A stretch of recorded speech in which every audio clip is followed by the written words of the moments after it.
Десетици лица се повредени, меѓу кои едно потешко, а стотици домаќинства се соочуваат со прекин во снабдувањето со електрична енергија по вчерашниот силен земјотрес во североисточна Јапонија. Поголемиот дел од повредите биле предизвикани од паѓање на предмети, соопшти Агенцијата за пожари и природни непогоди, додека локалните власти ја потврдија појавата на цунами со бранови високи до 70 сантиметри, што дополнително ги загрижи жителите на Пасифичкото крајбрежје.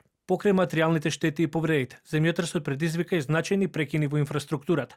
Околу 800 домаќинства останале без струја, информира генералниот секретар Минора Кахара. Тој додаде дека се вршат детални проверки во нуклеарните електрани во регионот, при што досега не се откриени неправилности. Се вршат детални проверки во сите делови, се проверуваат и нуклеарните електрани. Никој не сака да се повтори Фукушима. Сообраќајот на брзите возови Шинкасе повремено е запрен, а и неколку регионални железници се надвор од функција, како мерка на предпазливост. Јапонската влада соопшти дека проценките на штетите се во тек, а премиерката Санае Такаичи информира дека е формиран кризен штаб за брза и координирана реакција во засегнатите подрачја.